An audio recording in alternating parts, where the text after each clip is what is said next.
Namaste dear students, welcome to our video lesson. In this video, we are going to learn some new expressions. తెలుగులో మనం మాట్లాడే మాటల్ని ఇంగ్లీష్లో ఎలా చెప్పాలి కొన్ని మాటల్ని ఈరోజు మనం నేర్చుకుందాం. ముఖ్యంగా ఈరోజు నేర్చుకోబోయే మాటల్లో ఇవ్వగలిగినంత ఇచ్చాను, చేయగలిగినంత చేస్తాను, చేశాను, వెళ్ళగలిగినంత వేగంగా వెళ్ళాను, ఓకే, తినగలిగినంత తిన్నాను, ఇలాంటి మాటల్ని మనం ఇంగ్లీష్లో ఎలా చెప్పాలి అనేది ఈరోజు నేర్చుకుందాం. ఓకే, దాంతోపాటు ఇంకా చాలా ఎక్స్ప్రెషన్స్ని నేర్చుకుందాం. సో ఇటువంటి మాటల్ని చెప్పడానికి మనం యాజ్, యాడ్జెక్టివ్ ఆర్ యాడ్వర్బ్, యాజ్ని యూజ్ చేస్తాం. యాజ్ తర్వాత యాడ్జెక్టివ్ కానీ యాడ్వర్బ్ కానీ వచ్చి తర్వాత యాజ్ వస్తుంది. ఫర్ ఎగ్జాంపుల్ మనం చేయగలిగినంత చేశాను, చేయగలిగినంత చేస్తాను. ఇందులో యూజువల్గా రెండు పార్ట్స్ ఉంటాయండి. ఒకటి చేశాను లేదా చేస్తాను అనే పార్ట్, తర్వాత చేయగలిగినంత, తినగలిగినంత, వెళ్ళగలిగినంత అని చెప్పేటటువంటి పార్ట్. ఓకే, సపోజ్ చెయ్యగలిగినంత చేస్తాను అని చెప్పాల్సి వచ్చింది అనుకోండి. చేస్తాను అని ఎలా చెప్తాం? ఐ విల్ అని చెప్తాం. చేస్తాను, ఐ విల్ డూ అని చెప్పి యాజ్ చెయ్యగలిగినంత, కాబట్టి as much as I can. చూడండి, I will do as much as I can అంటే as much as I can I will do. నేను చెయ్యగలిగినంత చేస్తాను. ఓకే, సపోజ్ నేను చెయ్యగలిగినంత హెల్ప్ చేస్తాను అని చెప్పాల్సి వచ్చింది అనుకోండి. అప్పుడు ఆ మాటను మనం ఎలా చెప్తామంటే I will help as much as I can. I will help as much as I can. అలాగే ఇవ్వగలిగినంత ఇచ్చానండి. ఓకే, ఏదో ఇష్యూ జరిగింది, మా బ్రదర్ ఇలాగేదో మనం మాట్లాడుకుంటున్నాం. అప్పుడే ఒక ఆయన ఏమన్నారంటే నేను నా తమ్ముడికి ఇవ్వగలిగినంత ఇచ్చానండి. ఓకే, చేయగలిగినంత చేశానండి, లేకపోతే వైఫ్కి ఇవ్వగలిగినంత ఇచ్చానండి. ఓకే, ఇక్కడ ఇచ్చాను అనే మాటని ముందు మనం తీసుకుంటాం అనమాట. అంటే ఎలా చెప్తామంటే ఐ గేవ్ ఇవ్వగలిగినంత, I gave as much as I could. ఇవ్వగలిగినంత ఇచ్చాను, I gave as much as I could. లేకపోతే I helped my brother as much as I could. వెళ్ళగలిగినంత వేగంగా వెళ్ళాను, ఇక్కడ కూడా ఐతోనే ఉంది. వెళ్ళాను, I went there, I went there, అక్కడికి వెళ్ళాను. ఈ రెండు పార్ట్స్ని మనం జాగ్రత్తగా గమనించాలి. I went there as fast as I could. As fast, చూడండి ఇక్కడ యాజ్ తర్వాత fast. Okay, adjective or adverb, అక్కడ అది ఎలా యూజ్ చేసామనే దాన్ని బట్టి ఉంటుంది. ఐ వెంట్ దేర్, నేను అక్కడికి వెళ్ళాను. ఎలా వెళ్ళాను? As fast as I could. I could చెయ్యగలిగిన, యాజ్ ఫాస్ట్ యాజ్ అంతా. ఐ వెంట్ దేర్ వెళ్ళాను. I went there as fast as I could. Okay, so ఎక్కడికో లేట్ అయింది. ఎంత ఫాస్ట్గా పరిగెత్తగలడో అంత ఫాస్ట్గాను పరిగెత్తాడు. ఓకే, అంటే ఎంత వేగంగా వెళ్ళగలిగాడో అంత వేగంగా వెళ్ళగలిగాడు అని చెప్పడానికి ఆయన పరిగెత్తగలిగినంత వేగంగా పరిగెత్తాడు అక్కడికి. ఓకే, ఇలా మనం చెప్పాల్సి వచ్చింది అనుకోండి. He Ryan as fast as he could. He Ryan as fast as he could అంటే ఎంత, హీ ర్యాన్ పరిగెత్తాడు. ఎలా పరిగెత్తాడు? As fast as he could. ఇలా మనం చెప్పాలి. ఎంత చేయగలడో అంతా చేశాడు ఆయన. Okay, we cannot blame him. ఎంత చేయగలడు అంతా చేశాడు. He did as much as he could.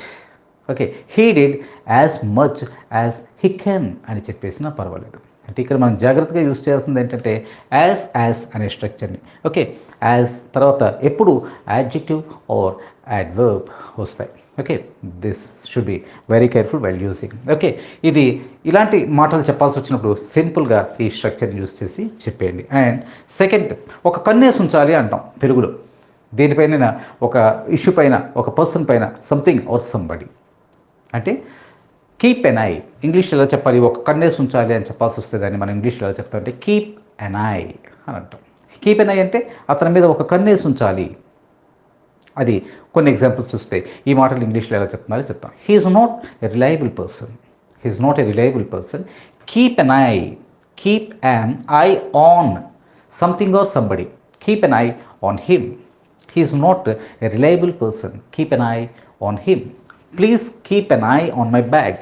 Please keep an eye on my bag. నా బ్యాగ్ పైన కాస్త కన్నేసి ఉంచండి. ఓకే, అంటే వాష్రూమ్కో రెస్ట్రూమ్కో వెళ్తున్నానని చెప్పడానికి ఇలా చెప్తాం. Okay, the police kept an eye on his activities. The police kept an eye on his activities. అంటే పోలీసులు అతని యాక్టివిటీస్ మీద ఒక కన్నేసి ఉంచారు. కీప్ ఎన్ ఐ, దీన్ని పాస్ట్లో కెప్ట్ ఎన్ ఐగా మారుస్తాం. Okay, parents should always keep an eye on teenagers.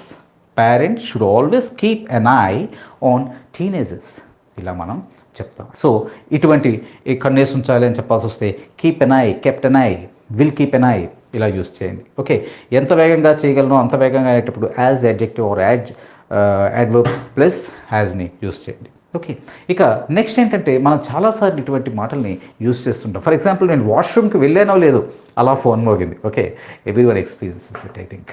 Okay, నేను వాష్రూమ్కి వెళ్ళానో లేదో అలా ఫోన్ మోగింది.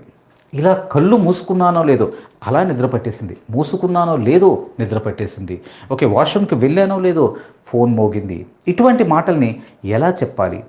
ఇటువంటి మాటల్ని చెప్పడానికి మనకి hardly when, scarcely when, barely when, no sooner then, as soon as. ఇందులో ఏ స్ట్రక్చర్ యూస్ చేసినా పర్వాలేదండి. ఓకే, అయితే ఏంటండి హార్డ్లీ తర్వాత వ్యాన్, స్కేర్స్లీ తర్వాత వ్యాన్, బేర్లీ వెన్ అంటే నిజానికి ఇందులో రెండు పార్ట్స్ ఉంటాయి. ఇటువంటి సెంటెన్సెస్లో రెండు పార్ట్స్ ఉంటాయి. వన్ ఈజ్ సపోజ్ నేను బాత్రూమ్కి వెళ్ళాను, రెండు ఫోన్ మోగింది. టూ పార్ట్స్, బాత్రూమ్కి వెళ్ళడం ఒక పార్ట్ అండ్ ఫోన్ మోగటం ఒక పార్ట్. నేను ఇలా నిద్రపోయానో లేదో, ఐ మీన్ కళ్ళు మూసుకున్నానో లేదో నిద్ర పట్టేసింది. ఇందులో కళ్ళు మూసుకున్నాను ఒక పార్ట్, నిద్ర పట్టేసింది అనేది ఒక పార్ట్. అంటే రెండు సెంటెన్సెస్ని మనం దీనితో జాయిన్ చేస్తున్నాం అనమాట. ఎలా? హార్డ్లీ వెన్ అంటే ఈ రెండు సెంటెన్సెస్లో ఫస్ట్ ఏం జరిగింది? నేను వాష్రూమ్కి వెళ్ళటం. సెకండ్ ఏం జరిగింది? ఫోన్ మోగటం. సో ఎప్పుడు ఫస్ట్ యాక్షన్ని మనం హార్డ్లీతో లేదా స్కేర్స్లీతో లేదా బేర్లీతో లేదా నో సూనర్తో చెప్తాం. సెకండ్ పార్ట్ అంటే ఫోన్ మోగటం అనేది when when when no sooner use చేస్తే దాన్ని యూస్ చేసి చెప్తాం.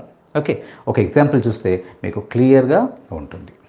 ఓకే, ఇందులో జాగ్రత్తగా గుర్తుపెట్టుకోవాల్సింది ఏంటంటే ఇందులో ఎప్పుడు అంటే లిటరరీ ఇంగ్లీష్, స్పోకెన్ ఇంగ్లీష్ అని రెండు రకాలుగా చెప్తాం. లిటరరీకి వచ్చేసరికి ఎప్పుడు వర్బ్ ప్లస్ సబ్జెక్ట్ యూస్ చేస్తాం.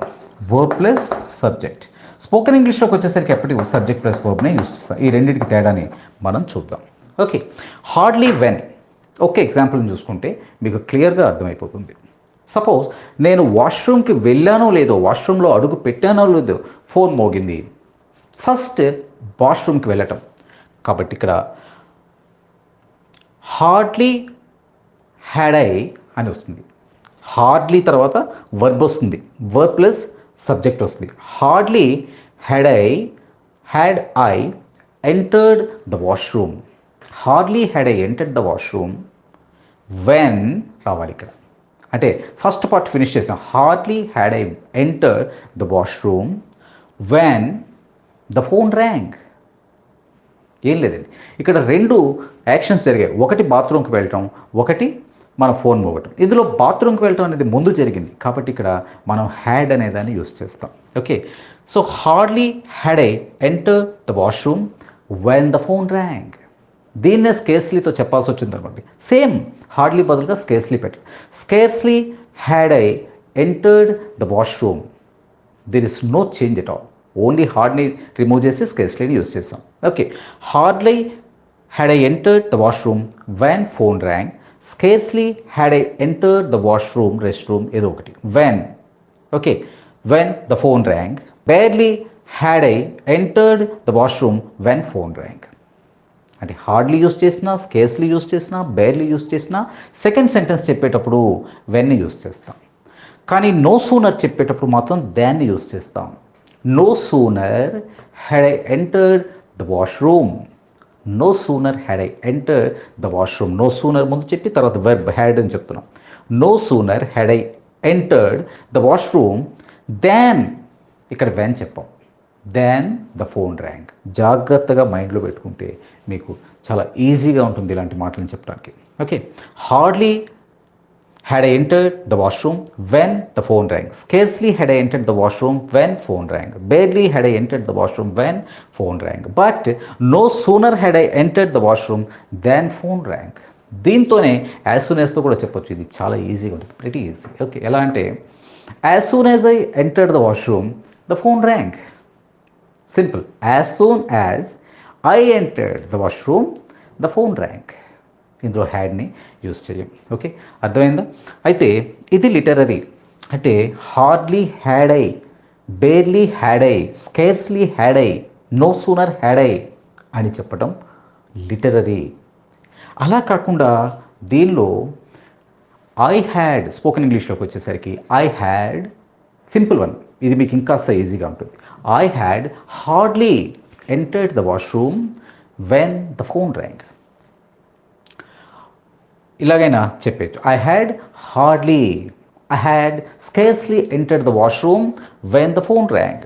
I had barely, I had చూడండి ఇక్కడ ఐ తర్వాత సబ్జెక్ట్ వస్తుంది. I had barely entered the washroom when the phone rang. I had no sooner entered the washroom than the phone rang. As soon as I entered the washroom, then the phone rang.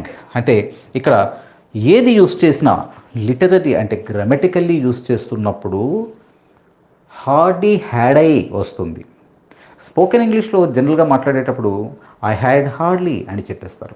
ఏది చూస్ చేసుకోవాలనేది మీ ఇష్టమే.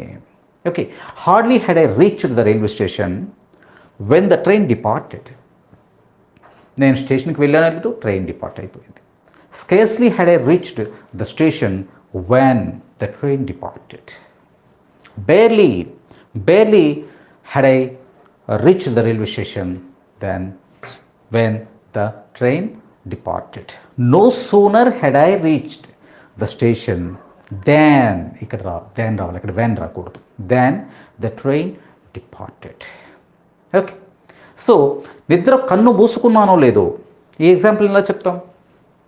Simple. Hardly had I closed, మొదట కళ్ళు మూసుకోవడం జరిగింది కాబట్టి first యాక్షన్ని హార్డ్లీతో చెప్తున్నా. Hardly had I closed my eyes when I fell asleep. నిద్ర పట్టేసింది వెన్ ఐ ఫెల్ అస్లీప్. దీన్ని ఎలా చెప్పాలి స్కేర్స్లీతో అయితే? Same. Scarcely had I closed my eyes when I fell asleep. Barely had I closed my eyes when I fell asleep. No sooner thought, no sooner had I closed my eyes than I fell asleep. దీన్నే as soon యాజ్తో చెప్పాలంటే as soon as I closed my eyes, ఇక్కడ had రాదు. As soon as I closed my eyes I fell asleep. So ఇలాంటి మాటలు చెప్పడానికి మనకి 5 structures ఉన్నాయి. ఇందులో ఏ స్ట్రక్చర్ని యూస్ చేయాలనేది సబ్ టు యూ, మీరే డిసైడ్ చేసుకోవచ్చు. ఓకే, అయితే ఇక్కడ జాగ్రత్తగా గుర్తుపెట్టుకోవాలి. హార్డ్లీ హ్యాడ్ ఐ అని వాడాలా, ఐ హ్యాడ్ హార్డ్లీ అని వాడాలా? ఓకే, యూజువల్గా గ్రామర్ ఏం చెప్తుందంటే hardly had I, scarcely had I ఇలా చెప్తుంది. దీంతో పాస్ట్ యాక్షన్సే కాదు రెగ్యులర్ యాక్షన్స్ కూడా చెప్పచ్చు. ఓకే, ఆమె ఇంట్లోకి ఇలా అడుగు పెడుతుందో లేదో పనిచేయడం మొదలెడుతుంది, రెగ్యులర్ యాక్షన్. ఓకే, ఆమె she's a working women and ఇంట్లోకి ఇలా వస్తుందో లేదో పని చేయటం మొదలు పెడుతుంది. హార్డ్లీ డస్ షీ ఎంటర్, ఇక్కడ రెగ్యులర్ కాబట్టి hardly does she enter home, does she come home when she starts working. ఇలా చెప్పినా పర్వాలేదు. అంటే not only for past actions, you can use for regular actions also. Okay, so ఇలా మనం రకరకాల మాటల్ని, అంటే ముఖ్యంగా ఎంత వేగంగా పరిగెత్తగలడు అంత వేగంగా పరిగెత్తాడు, ఎంత తినగలడో అంతా తిన్నాడు. He ate as much as he can, ఎంత తినగలడో అంతా తిన్నాడు. అండ్ కన్నేసి ఉంచండి అనడానికి కీప్ ఎన్ ఐ.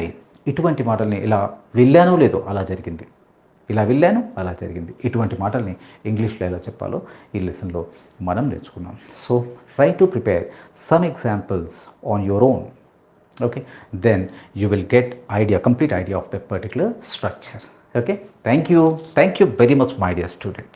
ఈ వీడియో మీకు నచ్చితే లైక్ చేయండి, షేర్ చేయండి మరియు వీడియో దిగువ సబ్స్క్రైబ్ బటన్ పై క్లిక్ చేసి సబ్స్క్రైబ్ చేయండి. మరిన్ని వీడియోలు పొందండి.